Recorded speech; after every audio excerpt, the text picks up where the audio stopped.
coming at you live this Saturday morning. A little bit overcast, a little bit chilly, but I'm sure as the day goes on, the sun's going to come out and it's going to be a nice, bright, sunny day.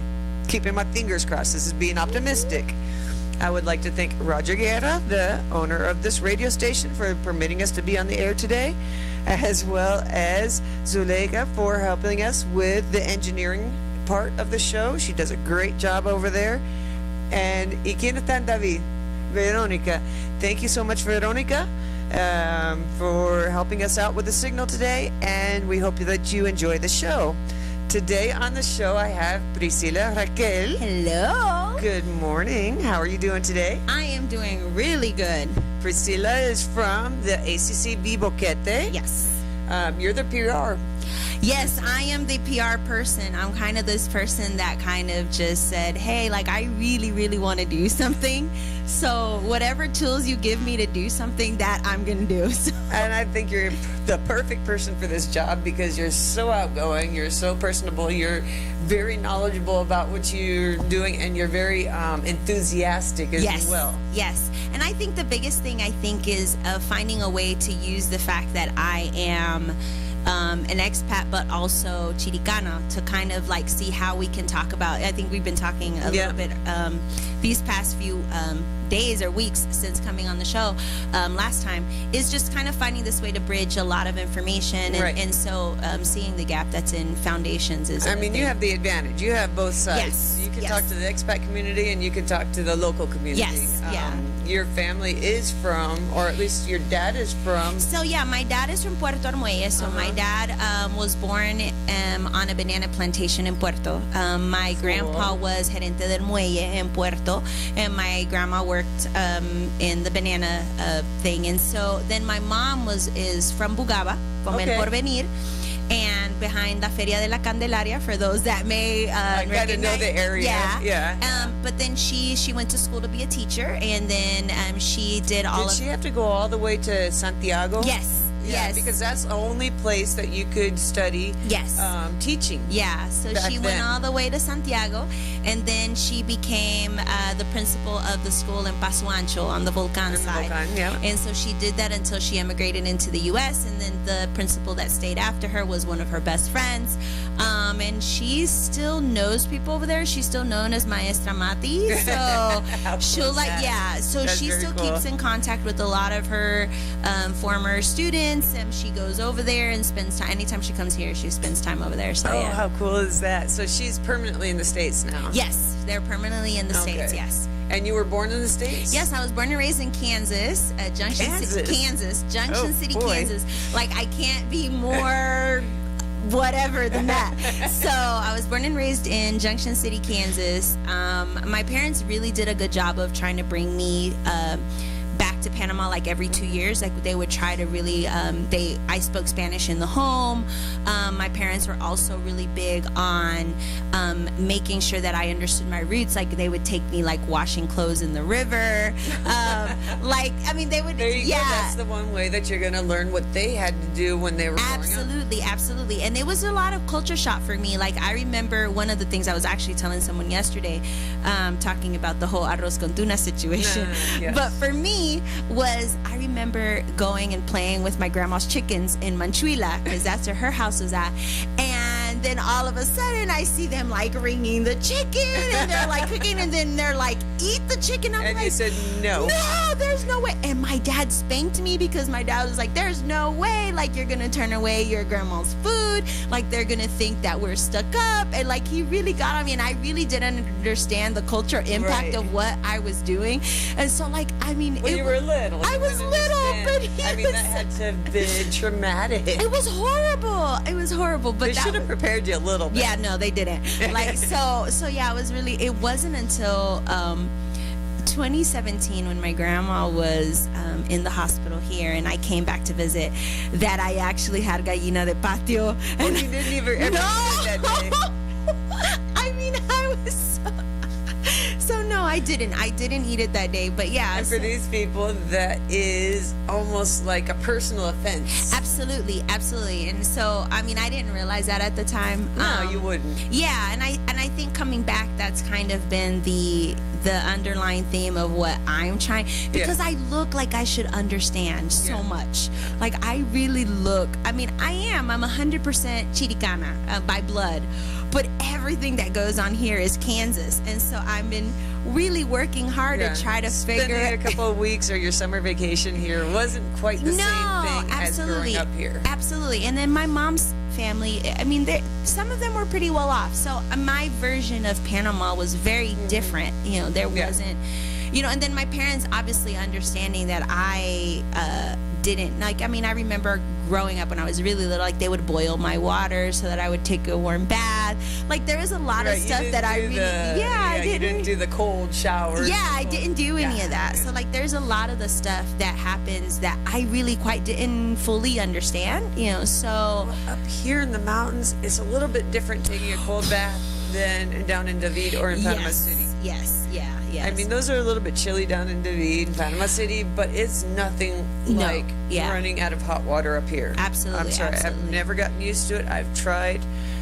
I can swim in a cold pool, but I just cannot get used to taking a cold shower. I can't do it. And so now this has been the really cool thing about working with the foundations that's been interesting, because it's a learning experience for me. Like, every time I post about, be it, you know, whatever foundation or whatever thing I'm doing, like, I'm really sharing something that I absolutely just learned. Like, it is really not, like, I try to tell people all the time, I'm like, don't look to me as like I'm some sort of guru. No, like, my friend just told me that and I was just mind blown and I had to share it. So that's been really kind of how this has been going. It's just kind of being I think that's very cool. Yeah, I think that's very cool. Yeah. So now you came here to stay now. Yes. So I've been living here about 3.5 years. Okay. I worked in banking for 10 years, so my background is finance. And the last 6 years I did it working for Disney's credit union. So working for Disney, cool. Yeah, it was amazing. I had the perfect position. I had like a little, it looks like a food truck, but it's like this really like multi-million-dollar, like souped up mobile branch. And I would go around all of Disney property, and it had like an ATM on the outside. I had a driver, I had a guard, and then I had my offices, and I could print like debit cards, and I could, so there was a lot of stuff. Yeah, so I could do a lot of that stuff. But I think that's when I grew up, I want to be like you. Yeah, so I mean, I really had an amazing job. The one thing about that position that changed me and the way I saw my career and why I decided to leave it was, when you're working in an environment, normally you never have direct contact with the people that you're serving. Yeah. You sit in a bank, office, or whatever, and you don't have this, you don't understand, you know, where your clients live, what that looks like. Yeah. With this position, I actually had to use their bathrooms, go to their cafeterias. I saw where they had to park. I saw where I had to park, so I wouldn't be visible to the guests. Mm-hmm. And so I think that with all of that, what ended up happening is that I started to really understand what it was like to be a worker for Disney. And it's not all fun and games like that, right? It's really horrible. Like, I would come sometimes in the morning and see that some of my clients had slept in their car. Mm-hmm. You know, they had slept in their car because they couldn't afford to travel back and forth. Yeah. You know, so and they don't have dormitories for them there. No. So I mean, those are the things, or just having them come in and request loans, and you know, I couldn't approve them, but then they'd come back in with their last 2-year W-2s, and they've worked severe overtime for 2 years to even be able to afford whatever, you know what I mean? So they couldn't pay for their parents' funeral. Like, I have so many stories, and I did that for 6 years. And then after that, just being like, you know what? I can't do this anymore. Like, I physically cannot be, because I just started looking, I'm like, what's the sustainability of this? Mm-hmm. You know, and I think that's kind of the theme as we continue to talk about even the foundation stuff. It's like, how sustainable is what I'm doing? And then you get to a place and you realize, I'm not really helping anybody. Mm-hmm. And I left. And it just seems that way. Sometimes it's so overwhelming that you cannot help people, as many people as you'd like to help or as you want to help. And that's kind of the theme of the show today. It does have kind of a connection to medicine in that. Yes. We're going to be talking about your rescuing vegetables program and feeding the children. See, a lot of children here, the only meal they get is at their schools sometimes. Yes. And a lot of times these meals are donated by the community. Absolutely, yes. And they're not the healthiest or the best. No, they're not. And so, I mean, but healthy, to be able to study, you need a healthy body and healthy brain. You need rest. You know, a lot of these kids go out in the fields and work most of the day, and then go to school, try to study, but they need to be fed. I mean, I think that there is actually proven correlation between brain development and nutrition. I mean, it's not something. And physical growth. Absolutely, physical growth, everything that goes on, or just the fact of you walked 2 hours to get to school, you didn't have breakfast, and now you're sitting in class. You're not paying attention to math because all you're paying attention to is the fact that your stomach is growling. Exactly. I mean, there's this correlation. So, and the government does have a program of the nutritive cookie. Yeah, so I was really upset when I saw that come out because that's been out for years. Yeah, and the thing years and years. The thing about these nutritive cookies is that we don't even get them in rural schools. I've toured most of the schools here in our district, between ACCB or the Rotaract, which is part of the Rotary, and I've never seen these nutritional cookies. But they're not even food. Yeah, they're not food, and so I think it's not going to fill up their little tummies. So to kind of lead into what our alliance with Fundación Rescate de Alimentos is. ACCB has been here working in Boquete, I want to say about 10 or so years. Okay. The expat model, of kind of just going and dropping off donations and everything like that. So when I became a part of the foundation, back in Panama City, I made a lot of really cool chef friends. So I was familiar with a lot of the different foundations. And so one of the times that they did a really cool seminar here in Boquete on how to pickle vegetables and everything, I met one of the chefs that actually lives here in Boquete, which is Elga.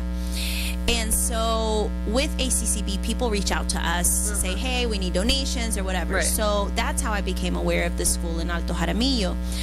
One of my friends reached out and said, hey, somebody from the school reached out. They don't really have any food. Do you think you could help? So I go to this thing to, drop off my normal, like, rice and beans and oil and stuff. Right, the stuff that normally they get. Exactly. Non-perishables. Yes. And so I walk into this kitchen and I'm like, oh my goodness. I mean, so much going on that's wrong, And so then that's when I realized I'm in way over my head. So, because, I mean, as an expat, there's a lot of this stuff. And I'm not a chef. I'm not any I'm just a good talker. I mean, I literally tell people all the time, like, everything, I just talk about all the cool stuff my friends are doing. I'm not necessarily doing anything. But you're talking about it. Yeah, I'm talking about it. And so what ended up happening, I realized, I'm like, if I really need to revamp this kitchen. And so I called my chef Elga and said, hey, look, can you come and look at this school? I really think that, I would really like Fundación Rescate to be a part of the conversation of what's going on here. So she goes with me. These kitchens, they're not. No, they're not. Your definition of a kitchen is no, not that. Absolutely no, not at all, not at all. And so she went up there, and we quickly decided that this was a really cool pilot program because, again, you said it. The fact of this school in Alto Jaramillo is not the exception. Like, this is... this is... Volcancito School. Volcancito School, even. I mean, these are all very, very, like, poorly designed and poorly maintained, and most of these schools were built like 30, 40, 50 years ago. So still much better than the ones you're going to find in the comarcas. Absolutely, absolutely. And so if you find them in the comarcas. if you find them in the comarcas. And so then what we decided was, with this pilot program, we got together and we were like, look, okay, if we create a sustainable model that can be replicated, that's the goal. The goal is to kind of, so we said, okay, we need to set some markers, some baseline markers, with Hospital Chiriquí. They're partnering with us.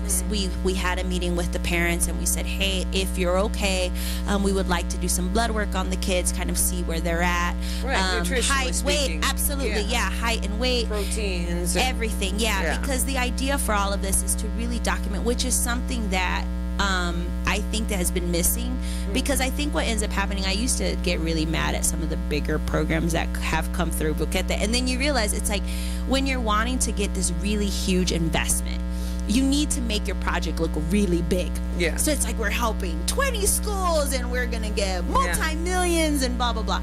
But then what happens is once you get that money, there's not a good follow-up plan on how that's going to be implemented. So the idea with us was it's 53 kids.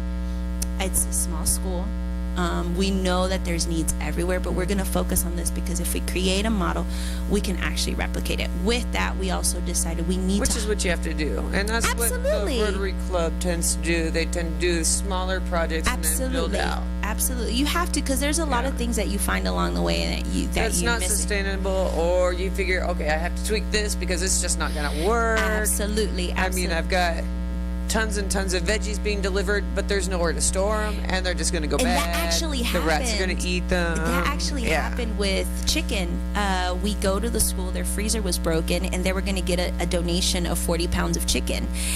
And so the principal's like telling us, he's like, and we're asking, what's your immediate need? He's like, I need a freezer. And it's like, because I'm going to get 40 pounds of chicken, early next week, and I have nowhere to store it. So thankfully, Elga had a freezer, and we went and got it and brought it. And sure enough, they got the 40 pounds of chicken that had we not had the freezer, that donation, although we're so thankful for that donation, it would have been lost. It would have been lost. I mean, you would have had to find people. Can you store this amount of chicken in your freezer? Yes. Can you store this for us? Yes. Yeah. So, and I think that this is where the actual hands-on type of approach comes in. You have to find a community leader. So with that, we also decided to hire through the foundation and through people supporting us, Iris, who lives in Jaramillo. She has some sort of kitchen training. She's going to be in charge of the kitchen, because the idea is in a year we want the school to not need us, in the sense of whatever is created there to be sustainable without us. You want them to have their gardens, you want them to be able to get their donations, absolutely, you want someone to be able to handle it, process it, and absolutely keep it going. Absolutely, because I think that's kind of another thing, is that like we're not trying to be saviors. I can't save anybody. Handing it off is going to be like the proud mama moment that absolutely. Is out there. I don't want to keep my baby, needing me. so that's been the thing. It's cool for me to kind of be able to, as ACCB, to be partnering with, which I have their shirt on today, is the Rescate de Alimentos. I don't know if they can see it on the YouTube I don't know. channel. I don't know, but probably not very well. But the idea with partnering with the Panamanian Foundation, I think that it gives me access to a community that we didn't really have a lot of access before, in the sense of one of the clear examples was one of my friends from Panama City got in touch with Balboa Academy and said, hey, we need shoes. Right. Well, literally in less than a week, I had 300 pairs of kids' shoes, which we have some stored right now in our ACCB storage unit as we figure out, because kids will come and we have to exchange sizes or whatever. Right. But the point is then I go back and I tell my expat friends, it's like, how much money would we have spent trying to get 300 pairs of kids' shoes when none of us have kids? so these are the kind of the things that with partnering, like, we're able to be a little bit more efficient. I mean, I tell you, in less than 2 weeks, we had chefs from Panama City delivering stoves and all kinds of. That's just amazing. Yeah. So I think that's the thing, because I think that us as expats, or my solution has been, I don't know enough people, so all my solutions I have to pay for them. And so the difference, and that's not sustainable. No, that's not sustainable. So the idea of partnering with people that have contacts, it really makes a big difference. Oh yeah, no, and there's a lot of people. I mean, it's a tiny country. Yes. And everybody pretty much knows everybody. You can say, okay, so-and-so in Panama. Oh yeah, I know so-and-so in Panama. That's not a problem. Absolutely. And I think this is kind of where the future of what our expat involvement is we have to actually find ways to partner with our Panamanian counterparts, because I think a perfect example when it comes to nutrition is, once I go into school, I'm able to actually see it and be able to tell, which has been really cool, is I'm able to call my contacts that want to donate and say, hey, I need this. I specifically need this. Because what happens when we're talking about donations and you get a mixed match of stuff. Yeah, you get a mixed match of stuff, and you get lots of rice, and you get some beans, and then you get the canned stuff. And you get the canned stuff, which is loaded with sodium. And so I mean, it's okay, it'll fill their tummies and all that, and they'll be able to study, but in the long run, you're not teaching them good eating habits. No. And they go home and they're not getting any better. Absolutely. I mean, they might be getting boiled yuca. Yes. Boiled plátanos. That is the mainstay. There is hardly any protein in their diets except for beans, if they can get beans. Absolutely. And I think that what we've found here, which is kind of the basis of the Fundación Rescate, is how much food is being thrown away. So when we have the conversation, and I think this is what I sent you, is how tons of food. And it starts from the whole from the planting all the way to when it gets to Merca in Panama or whatever. Just because it's a little bit damaged, it might have a bruise on it that could be cut out. Absolutely, or it's starting to, some of it may be starting to rot or whatever. Wilt, and instead of just taking off the outside leaves and saving the inside, it's tossed. All this is being thrown away. And so when we're talking about tons of food being thrown away, what we're proposing, and what we're even yesterday, we were really excited. I was telling you about this, about having, about being a part of actual legislation coming out that's in favor of what we're doing with the foundation. What we're proposing is saying, hey, let's not throw this away. Let's find a way to actually use this. And we've, since we've been starting the pilot program, we've been partnering with some of the farmers and saying, hey, give me the stuff that you can't sell, give me the stuff you're about to throw away, because the stuff that it's not the right shape, it's not the right color, absolutely, because because this is the way that we start to introduce vegetables to these kids. We start introducing vegetables, different ways of them consuming protein, because when we got to the school, it's like, if it wasn't rice and beans, they're like, no, I don't like it. And it's like, have you ever tried it? And then they'll be like, no. It's like, well, try it. And then they'll try, I really like this. So that's been it's a learning curve. It is, because really kids are usually kind of resistant to a lot of veggies and some meats and that kind of thing. And if you're not introduced to them and you don't get to try them, then you're probably not going to as an adult either. Eat them, yes. And so that's what the important part of the foundation, being sustainable and saying, hey, if this is stuff that's being thrown away, if we can find a way to provide food for some of these schools, at the end of the day, when you look at it from a sustainability perspective, it's a win-win for everybody involved. But, because again, you look at the numbers of what's happening with our nutritional deficits here in Panama. Yeah. I worked down in Ovaldia when I was doing my internship. We had to go through pediatrics. We had to go through OBGYN. And in the pediatrics ward, I would say the majority of the youngest were there because of malnutrition, lack of nutrition. They had it all. They had the parasites, they had the distended bellies, they had the loss of muscle mass in the arms and legs. These poor little creatures were just so malnourished. And you ask, Mom, what are you feeding your baby? Well, besides breast milk, when they get a little bit older, it was always, what we can get. Plátanos, yuca. And you cannot sustain a growing child on that. You can't sustain really anybody on that. Yeah. And I think that this is the stuff of why having these conversations about nutrition are really important, because from a health perspective, it's all very linked, and I guarantee you, if you go to Old Baldia right now, it's the same thing. You're gonna find it. It's the same thing. And a bunch of kids, and then they get put into a nutritional program where they try to teach parents the nutritional values of each food, what the children should be eating, but that makes not a lick of difference if they can't get their hands on that food. Absolutely. And so that's what, with the foundation we've been working on. And it's not perfect. Because again, rescuing food at the end of the day, it's kind of an answer to a bigger problem, but it starts the conversation. Right. What we've seen is saying, hey, like, if I'm able to provide for these kids, they'll stay awake during class, they're actually going to learn. Right. I mean, and there's a lot of stuff that they can even learn. It was so funny. One of the weeks that we were there, when the chef prepared this really amazing, like, little slaw for them, and the kids really loved it so much that some of the older kids were asking for the recipe.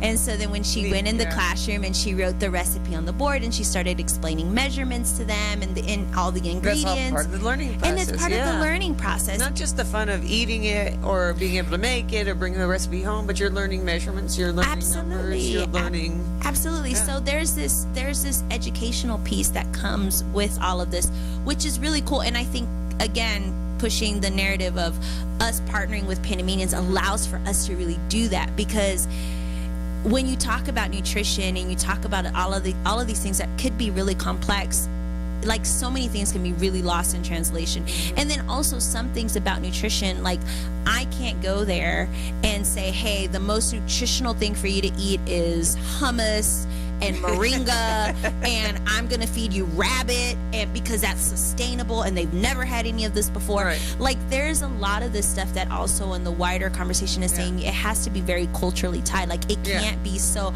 like, we can't go in. You're not gonna do these superfoods with these kids. You're not gonna do I'm not gonna give them green juice. Like, they're not to that level yet. You know, I mean, so there's and a lot. Even if they were, they can't afford that. That's not sustainable to do for them. Absolutely. So you have to have a lot of these conversations, because just because it may have worked in the Horn of Africa or in the U.S. or whatever doesn't necessarily mean it's going to work for Latin America. You have to go with their staples. Rice and beans is a staple here. I mean, there's no doubt about it. If there's not rice and beans 2 meals of the day, then you haven't eaten. I mean, my dad was that way. My dad, it didn't matter. Like, as I was, growing up, you kind of go tinker in the kitchen, and I'd make this really amazing, like, pasta dish, and he's like, where's the rice? Yeah. This dish does not need rice. But there's a part of the culture You go to a thing. restaurant, anywhere, like the Fondas, like kilometer 35. You could have a spaghetti lunch, and they'll say, do you want the rice and beans on the side, or do you want it on top, or whatever? So rice is a big part. Yeah, pasta is accompanied by rice. Yes. That's just the way it is. Yeah. And potato too. Absolutely. Maybe.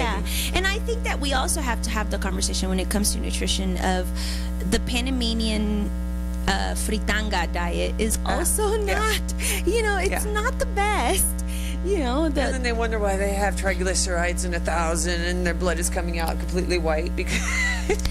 So there's, so this is a complex, because it's not, it's kind of a lot of people's fault. I mean, you still have to stay within what the traditional diet is, but encourage less fried, encourage more proteins, more. Absolutely. Look at the amount of diabetes we have right now. And this high blood pressure. And so this is the thing. When I started really working with this foundation, was kind of studying statistics and finding out. I think we have to change what we see as malnutrition. And I think that when we think malnutrition, we only think about those really skinny people with the distended bellies and everything. But malnutrition also is when you go by Minsa and you see the line and you see these very large, Just because you're obese doesn't mean you're eating well. Absolutely. You're still frail, because if you're not getting enough protein into your diet, you're just getting the fried foods, you're just getting the pastas, you're just getting the rice, you're not building muscle. That's not muscle mass, that's fat. That's fat. So, you're still, if you get sick, the likelihood that you're going to spend a long time trying to recuperate is really high compared to someone that is slightly overweight but has a good diet. Absolutely. Yeah, so those are the things that as a community I'm finding interesting talking about. And then also, even just in all of this with the foundation, we've found ways to kind of create business, which is really nice.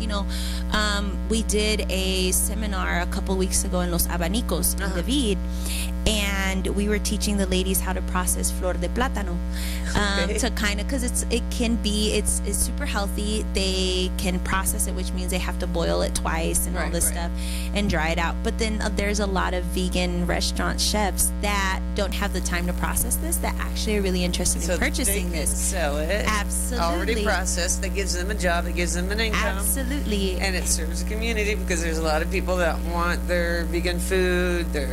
Absolutely. And the cool thing is when we talk about what's the startup cost, a pot, plantain, water. That's fairly simple. And very plantain grows very easily, at least down in the lower altitudes. Absolutely. So it grows very easy. So these are, again, going back to one of the ladies in the foundation is Patricia Miranda, who's on the Volcan side. I don't know. She has a restaurant called Cerro Brujo. Okay. And she's she does a lot of work with the community and everything. And one of the cool things is finding some of these fruits and vegetables that maybe grows wild and we're not using, because again, I think all of this closure has shown us that we have to find ways to be some sort of sovereign. Like there has to be this thing of we can't die of hunger. Right. I mean, we don't have a whole lot of chicken farms up here, but we do have a lot of cattle. We do have a lot of pigs. We do have all the veggies. We don't have a whole lot of rice up here. There is some rice grown here, but not a whole lot, at least not in this particular area. Yeah. But the rest of the Panama is like they don't have a place to put a garden. They don't have cattle. They don't have pigs. They got chickens and they got eggs. So you see a big disparity. Like over here, we got plenty of meat. We got plenty of veggies. We got enough rice to hang in there. But in Panama City, it's like nobody has veggies. If you can get a head of lettuce. Yeah, no one has veggies. I mean, yeah. And so they're cut off. They have no other plan. Absolutely. So I think this has been really interesting in kind of seeing, what are some of the gaps that we have, but it's crazy to me that then you walk into the public schools and there's no veggies. I know. So, I mean, it's like I'd go in and I'm like, do you get veggies? No, it's like. But do you know what they consider veggies here is 2 pieces of lettuce, a tomato, and an onion. That's your veggies here. And if there's something green on the plate for a normal meal, that's amazing. Yeah. And so I think those are the things that we're trying, because those veggies are being thrown away. Like, I mean, the biggest thing about all of this is like their slogan for the foundation is La comida no se bota. We don't throw away food, because like we have to change this chip of the fact that like it's real food. Like we're not even saying like, oh no, it's like rotten or it's trash. No, it's actually food. And so I know locals that won't eat leftovers. Yeah. They won't eat. Yeah, Locals. There's locals that won't eat. Yeah. So this is the thing. And so then going to that point, as far as something that we've actually been working towards is understanding that with having chefs training these people in the kitchen, we're telling them, hey, you don't have to cook 15 pounds of rice. Right. You can cook 8. Right. And this is real. I mean, and I'm using real numbers of what was happening in the school was, they were cooking every time they cook rice, they would make 15 pounds. Which is just too much. The kids weren't going to eat it all. The kids were going to eat it all. And so then it would get thrown away. And so then now that's a bad investment for whoever came and brought the pack of rice, because that means every day there was rice being thrown away. Right. And so then we started saying, okay, let's try with 5 pounds. And they're like, oh no, it looks like there were some kids that wanted to do seconds or thirds. So now we found the magic number is 8. And so we know now that in my school in particular, where every time we do rice, we need to cook 8 pounds of rice, because it's very similar to what you would do with a kitchen. I mean, in any restaurant. You would do your cost. Your clientele, you figure it out over a month or 2 months or 3 months. What is my normal necessity for Absolutely. rice? And if there's a holiday coming up, you know that you got to cook more. Absolutely. And these are the things that weren't really happening, because again, when it's funded by donations, the donor feels good because they dropped off whatever it is. Right. They walk away. The person that's receiving it is just happy to have gotten something. Exactly. And so there may not necessarily be this big connection between what's happening. And so this is where the having professionals involved in this is really important. It's super important. The whole what do they call it, the organization down the ONG, the logistics of it down. Yes. So we've got a musical break. Nice. It's going to be the Dire Straits, Sultans of Swing. Mm.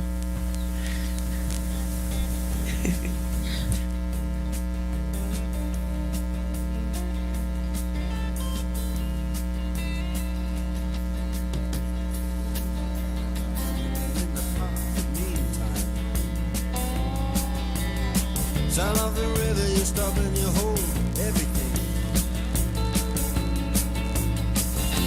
A band is blowing Dixie, double fall time. Feel alright when you hear the music ring.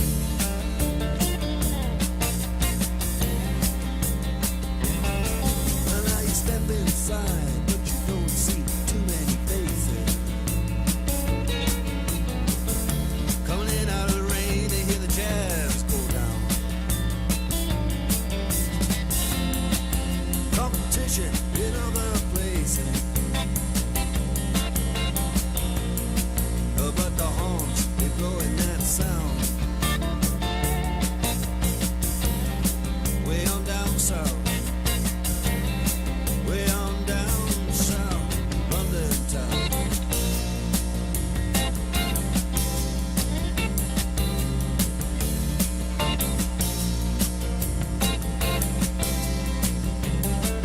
Check out Guitar George, he knows all the chords.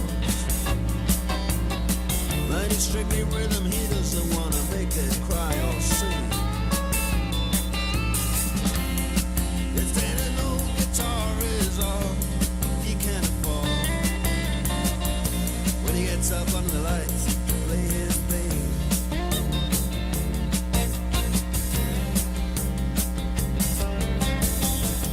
And Harry doesn't mind if he doesn't make the scene.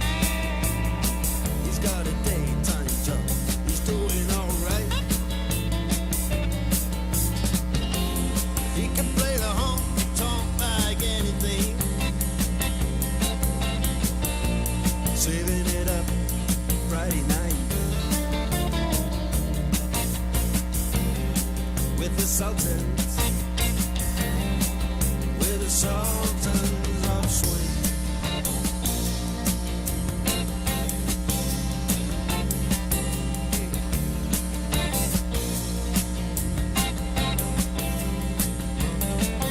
And a crowd of young boys, they're fooling around in the corner, drunk and dressed in their best brown baggies in their platform soles. They don't give a damn about any trumpet playing band. It ain't what they call rock and roll. And the Sultans, yeah, the Sultans, they play Creole.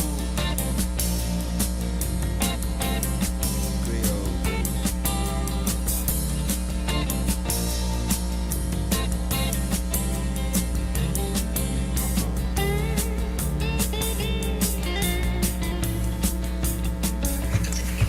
And we're back, and we're here with Priscilla Raquel, and she is from the group, the ACCB Boquete, and we were talking a little bit about how the ACCB is helping in conjunction with Rescate Rescate de alimentos. de Alimentos to help feed the children in the poor schools that have basically nothing. Yes.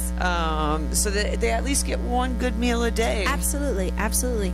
And I think that I'm really excited. I think this is what I could talk about, and it's so funny because I think that my life has turned into like Fundación Rescate Alimento and what I'm doing with ACCB. And so like anytime I see somebody, I'm like, so like the foundation is doing this, and do you know the situation? Do you know the nutritional statistics? Do you know? So you kind of forgot that they're doing other stuff too. Yeah, like I'm so like this is like my whole like life.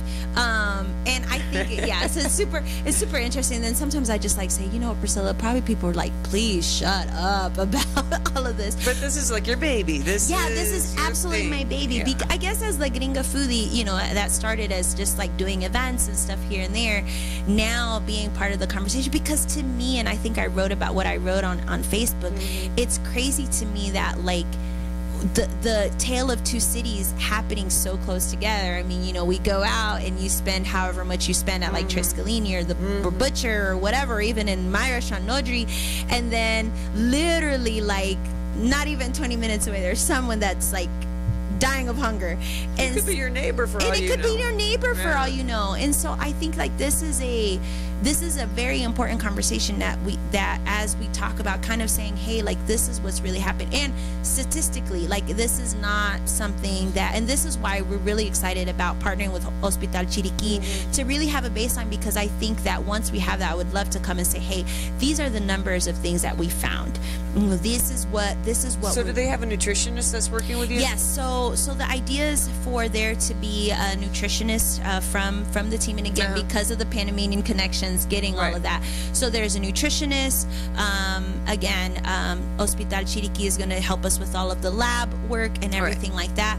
We also want to have a psychologist on board, because we want to do what they call a mini mental to kind of test their cognitive. It's not necessarily and then we're not to go on after a few months to check it again. Absolutely, because again, all of this is that we have to see some sort of improvement. Right. If there isn't any improvement, then going back and having the conversation and saying, what have we done wrong? So these are all of these things, so the idea is something that's pretty much like holistic, like we're looking at it from a very, and we told them it's like, this is not a 6 months quick fix. Like the idea is to create something that actually lasts. Right, because you can give them backpacks, you can give them notebooks and pens and pencils and uniforms, which they need to go to school, but none of these schools is going to turn away a child because they can't get a uniform either, or they don't have shoes, but that just helps them for that day. Absolutely. And I think the idea for all of this is kind of saying, hey, like, how can we create something that actually lasts? Like, I mean, and I'm not saying that, going up and down the roads and delivering sacks of food is wrong. But the thing about that is that it can turn very transactional, which is what... It creates a dependence, too. It creates a dependency. You don't know the name of that person doesn't know your name, and so there could be people are taking advantage of the generosity of an expat here. I will say that. And after a while, once you stop doing it, then that person that has relied on this for so long, that hasn't gone out and looked for alternative methods like planting a garden, getting the community together for a garden, or even looking to find some kind of sustainable work to be able to put food on the table. Absolutely. And we create, and then I think that's been kind of the thing where I've noticed, and it's gotten me a little bit of heat for saying this, but I think that we've accidentally sometimes as a community become part of the problem. Because when you go in and you're assessing a situation, sometimes you're not the one, and I'm not the one to actually meet the need. I think the Alto Jaramillo program is a perfect example of that, of somebody that is, I go there as ACCB and I look around and I'm like, you know what, I can't be the answer for this place, and I'm reaching out to someone else and saying, hey, you take point on what happens here. And it's I think the community leaders, it's the residents of the community that have to and I think that find the ultimate solution. Absolutely. And I think that sometimes we have this, I think the word that people use is like the white savior complex. We're going to come and save these people. And what we're realizing is that we can't donate anybody out of poverty. We can't donate people out of all of these markers. And so what ends up happening is that we create this really horrible dependency. And the thing about it is that now, parents aren't putting forth the effort to make sure that their children are receiving. Like, that was the thing with the Alto Jaramillo school, is even though the kitchen was in horrible conditions, the mothers were actually going there every day and doing their best to cook for these kids. And those are the things that we're looking for, because I can't love a child more than their parents. And they don't hire a cook. They don't have the money to hire a cook. They don't have the money to bring in fresh food every day. It's not like some other places, probably in the private schools in the city, where they have hot lunches every day. They pay for their lunch for a month and they get hot meals every day. Absolutely. And I think, and this is where, the broader conversation of what happens, middle class Panamanians, the goal is to always enroll your kids in private school. And so what ends up happening is that most of our public schools are filled with lower income kids, and all of the problems that come with that. I mean, even the number we got the other day of how many schools here in Panama are multi-grade schools, which means they're almost like one room schoolhouse type situations, and the number is in the thousands. And the surprising thing about that statistic that we found is that you would think that this is a comarca problem, because that's automatically what Panamanians is. And no, there's even urban multi-grade schools in Panama and Panama First, second, third grade. Yes.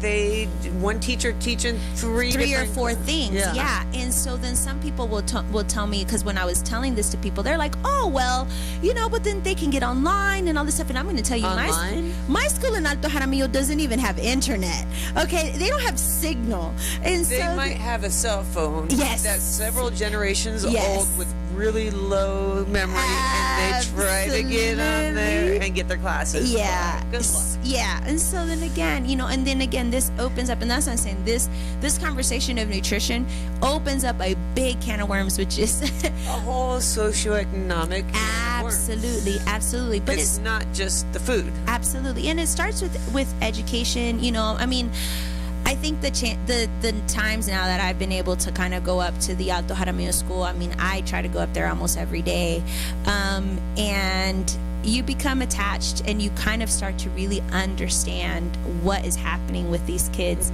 And did you eat last night? No, I didn't eat. Did you have breakfast? No, I had a piece of bread. And so then the excitement that they come into the cafeteria, I mean, it's so funny, because they'll eat like 3 or 4 times to have this little, because that was the other thing as well. Oh, hey. Sorry, we're really excited because it looks like some of Boquete is getting garbage collection today. So yay, if you're part of that lucky few that's going to get their trash collected, congratulations. They didn't come to our place this week. They didn't come to mine either. So there's been no fuel, but it looks like they finally got fuel for the municipal vehicals. That's great. That's it's really important. It's really important to have proper trash pickup and disposal, and having been up there in Jaramillo, it doesn't happen. Trucks don't come up there. No. And I think and again, it goes back to how this all ties to the health and well-being of a community. And I think we don't understand. I mean, I'm glad. You see a big bonfire? Big bonfire, or you give it to like your dogs or your pigs, and I mean, it's so much. And I think that this is why I'm so glad that I'm on this like crash course journey of what it's like, because I come back and I'm like, oh my goodness, I can't believe, because I guess you really think we've moved beyond some of these things, right? And I mean, the whole thing to me is just like mind-blowing. And I think at the end of the day, I'm super thankful that Fundación Rescate de Alimentos is allowing ACCB to partner with them. And one of the cool ways is we have our veggie and wine. We do our veggie and wine on Sundays. And so to talk about what veggie and wine is we understand the expat community wants to get involved in volunteer work. And wine brings the expats. Wine brings the expats, but then also the thing about it, as we're changing kind of the paradigm of how we help people, I couldn't just allow for all of us expats to be in the schools.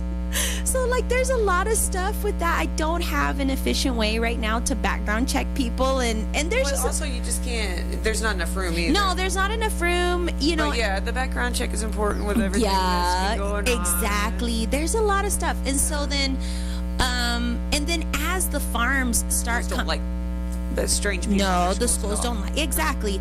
But then it's not the expats. No, it's not the expats at all. It's really not. And so then it became really important, a conversation with the rabbi, who's the president of the foundation, to find a way for people to still feel like they're connected to the project.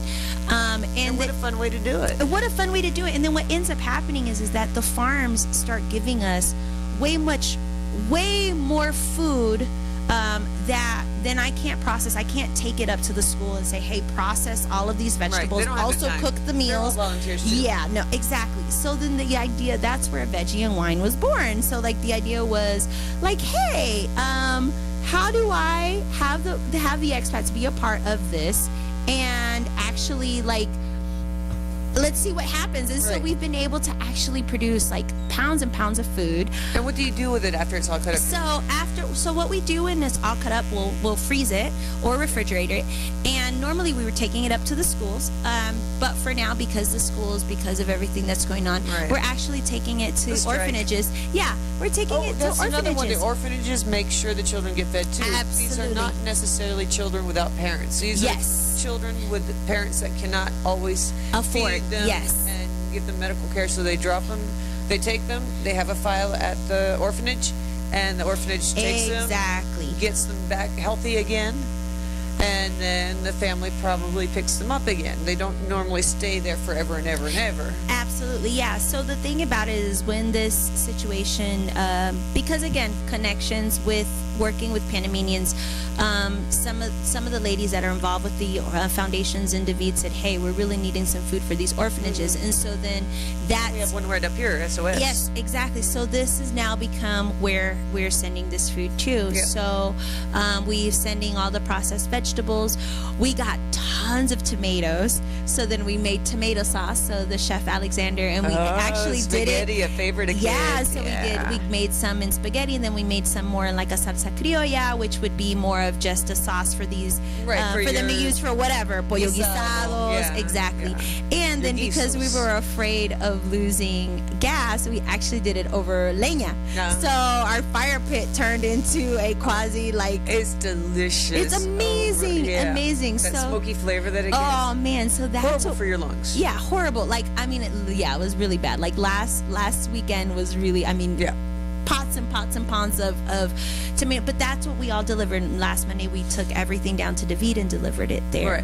Right. So yeah, so the thing about it is that there is a way for us to be a part of what's going on without having our Panamanian brothers and sisters feel like we're, being part of the problem. Right. No, you don't want to overstep.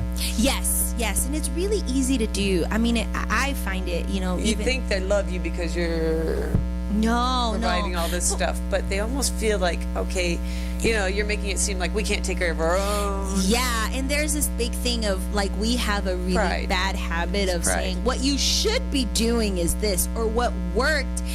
Yeah.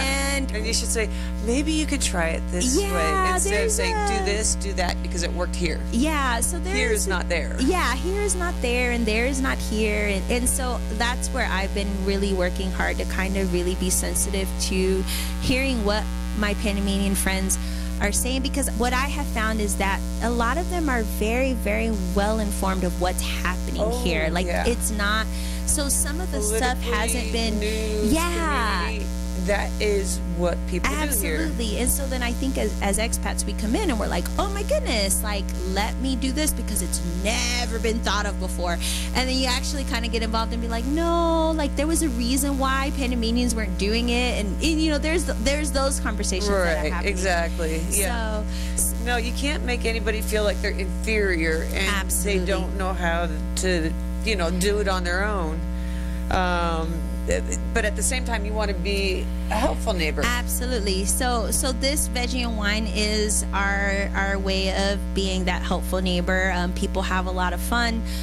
This week, we're actually going to be doing something with lentils and beans. We're going to be Cool. doing little lentil and bean balls because, again, we're trying to get it to where everybody donates beans and lentils, and kids also can get tired of eating the rice and beans. So And I don't know too many kids that like the lentils. yeah, so we're gonna Beans, yeah, they were brought up Yeah. on the beans, but the lentils. yeah, so we're gonna try to find a creative way for them to kind of like, because again, it's all about Sopa de pata con See, lentejas. so we're like, so we're trying to find these creative ways for them to eat some of this stuff. Yeah. So we're going to be doing like kind of like falafel, like little like bean.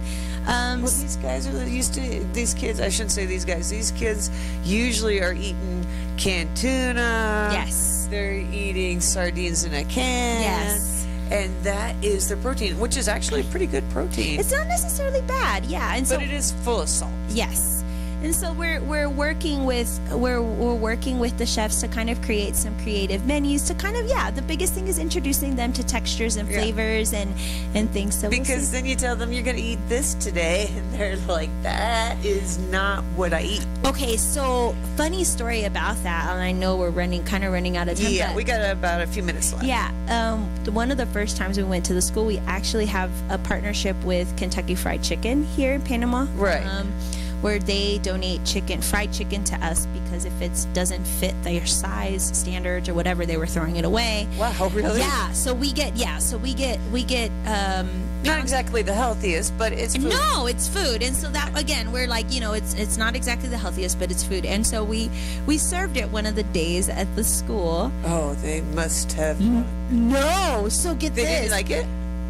Most of them there was a lot of them that didn't know what it was because again the way that chicken is mostly presented to them is boiled, so now that it's fried chicken it was like right, it's what's this? So we left. This is not the way we do it. Yeah, so we left there and we're like, they didn't like KFC chicken. Like we were like mind blown. And so and again, sorry, keep talking. Listening. oh yeah, so I think the biggest thing on this is kind of understanding those things because again we were assuming that they were going to absolutely love Fried chicken. the fried chicken. Right. So what we Because obviously they've all gone to KFC before, right? Right, exactly. So see again, so this is the thing now. So now that we know that they won't necessarily eat it like that, like we'll chop it up and we'll add it to things, and now we'll find that they'll Mix eat it with the rice. Yeah, mix it with the rice and the beans, exactly, Right. and they'll eat it. But like those are kind of the little things. So they were just like, what is this? Yeah, like they're like, no, we don't eat chicken. And this is another thing too that they were saying chicken makes them sick. And again, this is another thing that Because from a it's health. not stored properly. It's not stored properly. We found it in the kitchen. There was a lot of there's not cooked properly, a lot of cross contamination. We had to go in there and completely buy new cutting boards, new knives. And meat must be cooked until it's the consistency of cardboard. Yeah. And Otherwise, you don't eat it. yeah, so there's a lot of those things that also we were wondering if there was a lot of them that were saying they did not like chicken, but because they probably were getting food poisoning.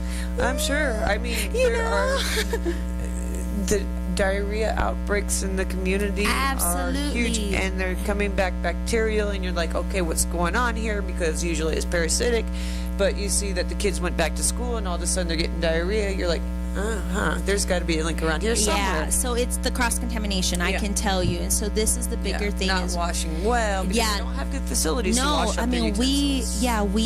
we noticed that at the school where we were at when we got there, they were actually just using wooden cutting boards and just cutting everything. Yeah, you don't horrible. Yeah, I mean, just everything was shot. But that's because that's what they have. They can't go out and buy a $20 plastic cutting board. Absolutely. But wood is readily available. Absolutely. Cut down a tree, and there you go. There you go. And so I think that these are the things that I think going forward, if people want to follow along on our journey, they can follow the ACCB on Facebook.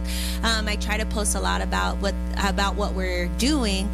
There's and also you should post it to my Dr. Shannon. Yes, I will. I will. I'll post it, and I'll tag you and anything like that too.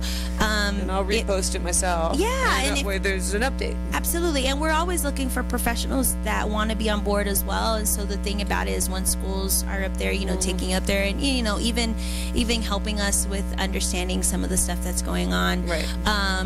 Because this is definitely not just a Priscilla project at all. Again, I don't know anything, guys.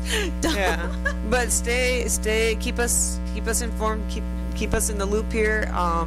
If I can do anything to help, let me know, and I'll do what I can. But you're always welcome to come back on the program and talk more about how it's going, and talk about any other programs that you have coming up and that kind of thing, and we'll get it out there and on the air. Yeah. And I know that I guess the show that you usually went on is no longer available. So and that was me. What I ended up doing is I couldn't do the show anymore. I wanted to dedicate myself more to this foundation work, so I couldn't. It was kind of a conflict. But it's difficult to do. It's difficult to keep it up.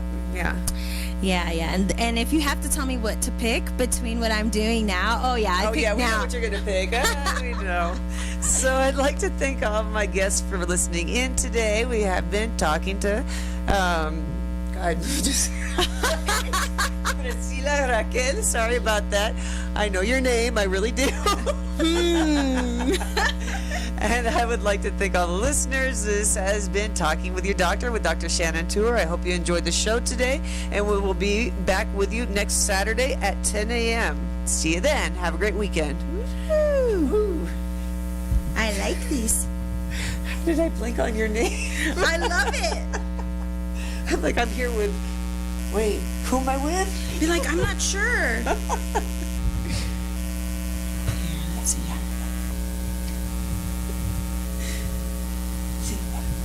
Ya terminó. Oh, we're still on. ¿No tenías todavía hablando ahí? Ay, ya la no.